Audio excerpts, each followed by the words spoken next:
जलियांवाला बाग, एक काला दिन। ये वह दिन था जिसने भारतीय इतिहास में एक गहरा घाव छोड़ा, एक ऐसा घाव जो कभी नहीं भर सकता।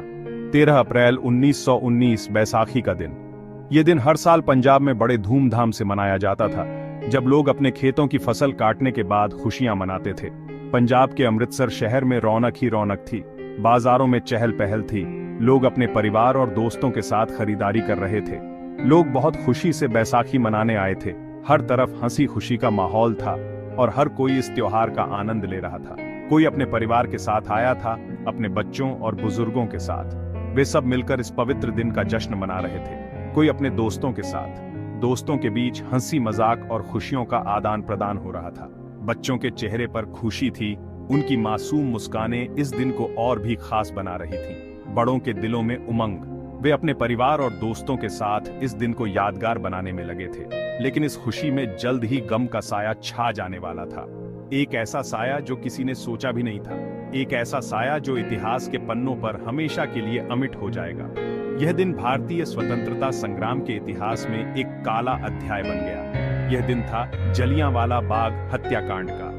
एक ऐसा दिन जब निर्दोष लोगों पर गोलियां बरसाई गईं। एक ऐसा दिन जब सैकड़ों बेगुनाह भारतीयों को अंग्रेजों की क्रूरता का शिकार होना पड़ा। जनरल डायर के आदेश पर बिना किसी चेतावनी के निहत्थे लोगों पर गोलियां चलाई गईं। यह दिन सिर्फ एक तारीख नहीं है, यह एक प्रतीक है उस अन्याय का जो हमारे पूर्वजों ने सहा, बल्कि ब्रिटिश हुकूमत के क्रूर चेहरे की गवाही देता है। यह दिन हमें याद दिलाता है कि कैसे हमारे देशवासियों ने अत्याचारों का सामना किया। यह दिन हमें याद दिलाता है कि कैसे आजादी पाने के लिए हमारे देशवासियों ने अपनी जान की बाजी लगा दी। यह बलिदान हमें हमेशा प्रेरित करता रहेगा और हमें यह सिखाता है कि स्वतंत्रता की कीमत क्या होती है। जलियांवाला बाग का यह काला दिन हमें यह भी सिखाता है कि हमें अपने इतिहास को कभी नहीं भूलना चाहिए। हमें उन वीरों को हमेशा याद रखना चाहिए जिन्होंने हमारे लिए अपने प्राणों की आहुति दी। यह दिन हमें एकजुटता और साहस का प्रतीक भी है। यह हमें सिखाता है कि जब हम एकजुट होते हैं तो हम किसी भी अत्याचार का सामना कर सकते हैं। जलियांवाला बाग का यह स्मारक हमें हमेशा यह याद दिलाता रहेगा कि स्वतंत्रता की राह में कितने बलिदान दिए गए। यह हमारी जिम्मेदारी है कि हम उन बलिदानों को व्यर्थ न जाने दें। आज हम एक स्वतंत्र देश के नागरिक हैं और यह हमारी जिम्मेदारी है कि हम अपने देश को और भी महान बनाएं। जलियांवाला बाग का यह काला दिन हमें हमेशा प्रेरित करता रहेगा कि हम अपने देश के लिए कुछ अच्छा करें। यह दिन हमें यह भी सिखाता है कि हमें अपने देश की स्वतंत्रता की रक्षा के लिए हमेशा तैयार रहना चाहिए। हमें उन वीरों की कुर्बानियों को कभी नहीं भूलना चाहिए जिन्होंने हमारे लिए यह स्वतंत्रता दिलाई। जलियांवाला बाग का यह काला दिन हमें हमेशा यह याद दिलाता रहेगा कि हमें अपने देश के लिए हमेशा कुछ अच्छा करना चाहिए। यह दिन हमें प्रेरित करता है कि हम अपने देश को और भी महान बनाएं। बैसाखी का मेला और अंग्रेजों का खौफ। बैसाखी का त्योहार पंजाब में बहुत धूमधाम से मनाया जाता है। ये एक ऐसा अवसर होता है जब लोग अपने परिवार और दोस्तों के साथ मिलकर खुशियां मनाते हैं। जलियांवाला बाग में उस दिन एक मेला लगा था।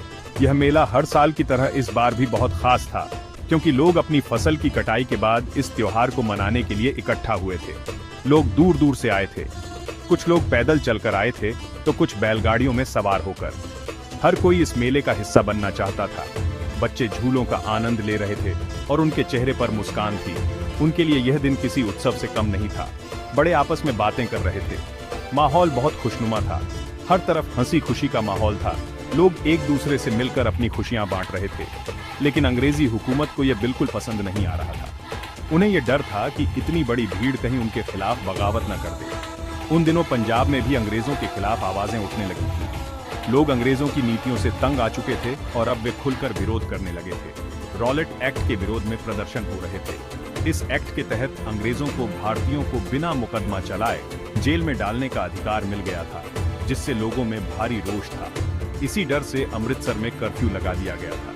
अंग्रेजों को यह डर था कि कहीं लोग इकट्ठा होकर उनके खिलाफ कोई बड़ा आंदोलन न शुरू कर दें। लोगों को इकट्ठा होने की मनाही थी, लेकिन बैसाखी के इस पावन अवसर पर लोग अपने त्योहार को मनाने से खुद को रोक नहीं पाए और जलियांवाला बाग में इकट्ठा हो गए। जनरल डायर का क्रूर आदेश, गोलियां चलाओ। ये आदेश इतिहास के पन्नों में एक काले अध्याय के रूप में दर्ज हो गया। जलियांवाला बाग में लोग बेखबर थे। वे अपने परिवार और दोस्तों के साथ एक शांतिपूर्ण सभा का हिस्सा थे, जहां वे अपने अधिकारों और स्वतंत्रता की बात कर रहे थे। उन्हें पता ही नहीं था कि मौत उनका इंतजार कर रही है। वे नहीं जानते थे कि कुछ ही पलों में उनकी जिंदगी हमेशा के लिए बदलने वाली है। तभी वहां अंग्रेजी फौज का एक जत्था पहुंचता है, जिसका नेतृत्व कर रहा था जनरल डायर। उसके चेहरे पर कोई दया या सहानुभूति नहीं थी। डायर एक बहुत ही क्रूर और निर्दयी अंग्रेज अफसर था। उसकी नजरों में भारतीयों की जान की कोई कीमत नहीं थी।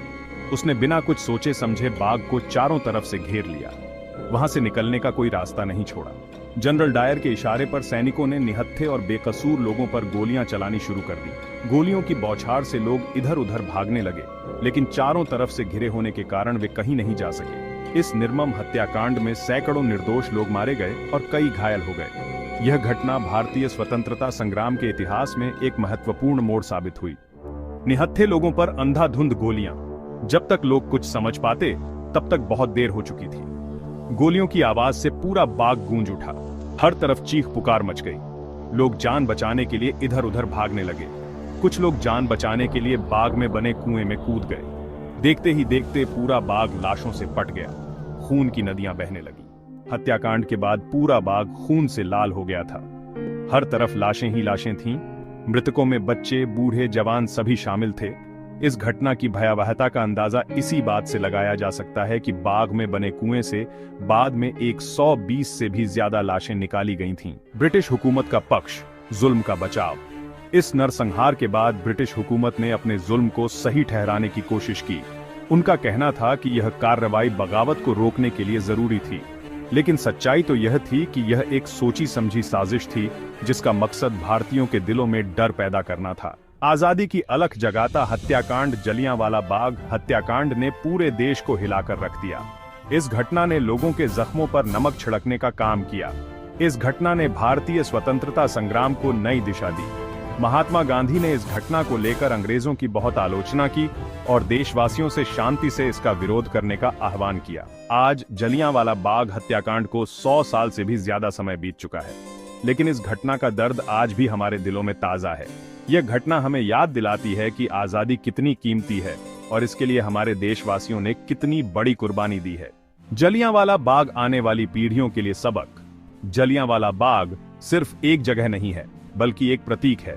यह प्रतीक है अंग्रेजों की क्रूरता का, भारतीयों के बलिदान का और आजादी के संघर्ष का।